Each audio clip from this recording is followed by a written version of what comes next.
Here's your host, Alex Garrett. All right, yes, I am wearing my Ranger jersey because this is my Valentine's Day gift from my girlfriend, and it was something I was really hoping because I'm a big Ranger fan. On the line through podcasting is Heather Parady, and Heather, I had found you through TikTok, and I wanted to bring you on because I was very skeptical of TikTok. I was very like, this is not going to go well. The publicity's so bad on it. But when you get in there, you find that people like yourselves are actually trying to change the conversation for everyone on there, and it's quite an inspirational app if you really dig deep into it. So Heather, I want to first ask you, what's it like being a podcaster on TikTok?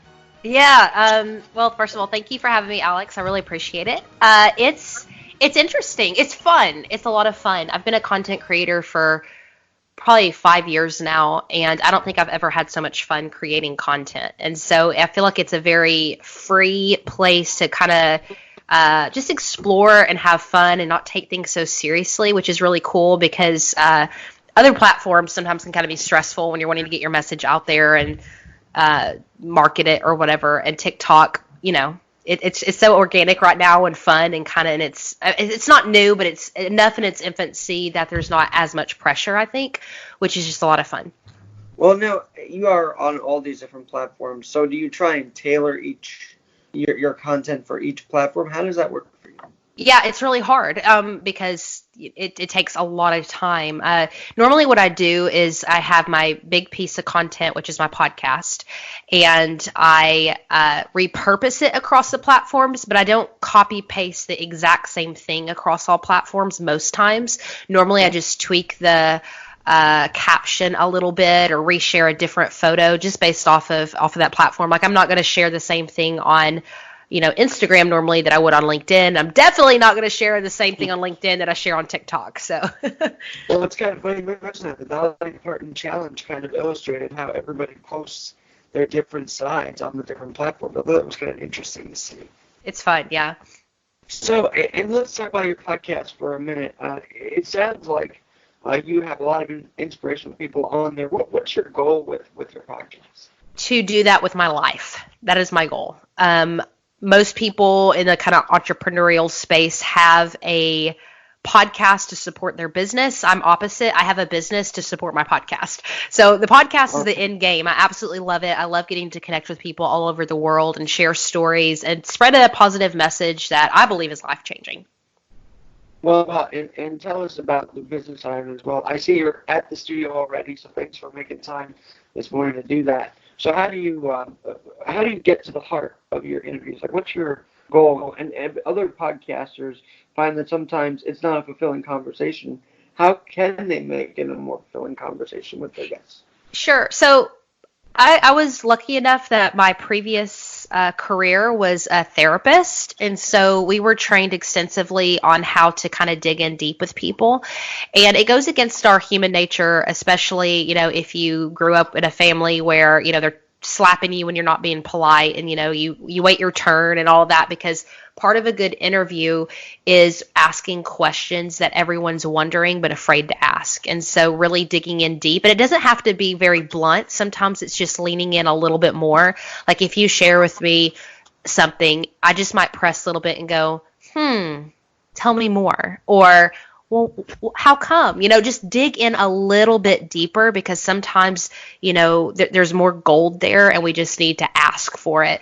Also, too, I think getting really comfortable with yourself and being confident, because people pick that up as well. You want to provide a very safe environment for your guests to feel like they can trust you, but that requires for you to be able to be comfortable with yourself, which is hard, and I think only comes through time and practice, because it's a foreign land. It's weird. I mean, interviewing people is a really, really hard thing. So, yeah, those are a few ideas.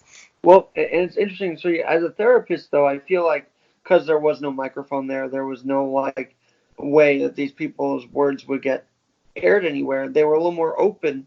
But I'm guessing you found a strategy to get them to open up on your podcast as much as in the therapist's office. Sure. Yeah, honestly, I think it's more difficult in therapy than interviewing, because one, most of the people who come on the show are in the public spotlight in some way, maybe not using their voice, but like I had an artist on the other day, and he's never really done a lot of interviews, but he's a really famous artist, so he's used to sharing his stuff just through a different medium.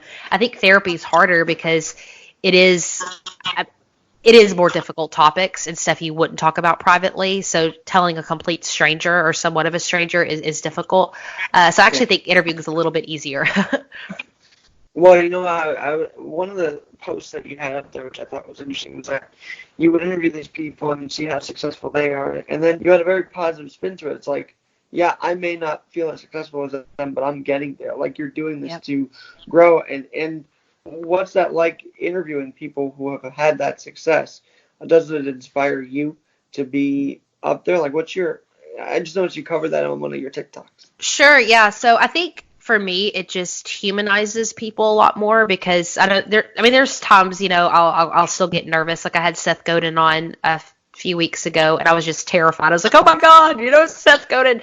But the more and more I talk to these people, I realize they're just people and they're no different than me. And I think that's what's so important to understand is there is no difference between you and I or us and somebody you really look up to. The only difference is some people really act upon what they feel called to do, and they do it in spite of fear, and some people let it cripple them. And that's really the only difference. So it's been really cool to see that, like, I can do this stuff too because I'm no different than them. And it is, I guess it's a skill to open up the mic, but I do feel like we can tell our story as much as anyone who's, been up there. Now, when you say about humanizing, I did a joke. I said, man, I'm surprised Brad Pitt hasn't worn his "Hello, my name is" name tag at the Oscars. That really got a lot of attention because I guess people need a bit better humanized. Right. Yeah. Where can they find you? Where can they find you on all the different outlets? Sure. It's really easy at Heather Parady everywhere on social media, and then wherever you listen to podcasts, Unconventional Leaders. Heather, what can people expect the next couple podcasts, and how often do you podcast? We air 3 times a week, and coming up, well, today we just launched a show about TikTok. I had somebody come on who has almost 1 million followers with their grandmother, which is hilarious. It's the funniest conversation. We just aired that today. Next week we have Scott Neeson, which is previous 20th Century Fox president, who come on and share why he gave it all up and moved to Cambodia. And also have a really awesome artist coming on talking about how to build your business as a creative. All kinds of subjects and topics. It's a lot of fun. Thank you, Alex. And how much of a staff do you have? Because I know you said you make the business and then the podcast part of it. So what's the staff like that works with you to produce all these podcasts? You're looking better. I do everything. I run a full-time business. I work with multiple clients and other podcasts, and I also produce my own stuff. So this year I'll be bringing in an assistant because I'm at my cap and I'm working every single day right now. But yeah, it's just me as of right now. I feel like we should shine a light more on the female entrepreneurs as they don't get enough attention out there. So what's that like every day? Is there? Well, I will tell you, Alex, because this is one thing that I've really had a hard time with is, whenever people see me as a female entrepreneur, a lot of times they automatically assume that my business is geared towards women. They're like, oh, you have a brand for women. And I'm like, no, I have a brand for leaders, men and women. And that's one thing I really want to shift in our dialogue within the entrepreneurship space is it's cool if you're a woman and you want to build a business around women, but we don't need to automatically assume that if a woman is in this space, her podcast is for women, her business is for women. I think, the terms like mom boss and mompreneur and boss babe and all that bull crap is so derogatory for me because it's like, no, I'm more than that. I just need the term entrepreneur or podcast host or leader.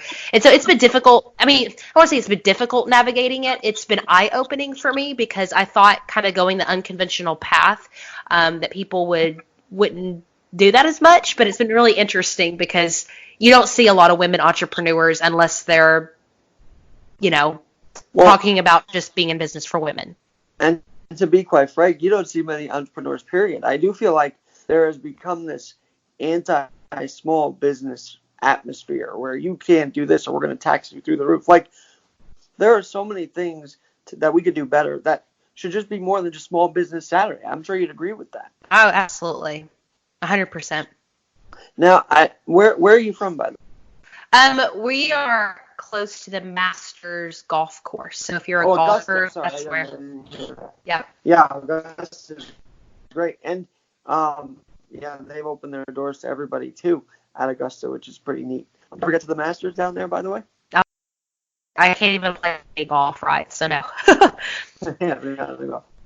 All right, well, and by the way, it's Valentine's Day weekend, so I asked a guest earlier this week, I'm going to ask you, what's your advice for those who may even be a little lonely this weekend, or what's your encouragement for Valentine's Day for those who have someone and those who don't have someone this weekend? Yeah, figure out what you love to do and become a master at it. I have a husband and 2 awesome kids, and I wouldn't trade them for the world. But looking back, I wish I would have taken more advantage of my free time, because right now I'm trying to balance, moving the needle in my business and my show, and also, too, being there for my family. And when I didn't have them, I didn't take as much advantage of that extra time and pour it into building something. It's, I think it's a beautiful, I'm not saying it's easy, but look at it in a way of like, okay, this is my time to build something great and something I'm proud of before I have other people to think about. So that's my advice.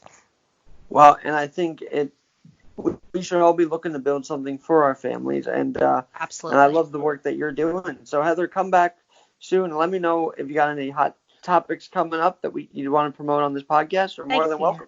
I appreciate you, Alex. It's awesome. And this has been my Saturday Sit-Down with Heather Parady. You can check it out on my podcast and also follow me at AlexGNYC. Have a great day, everybody.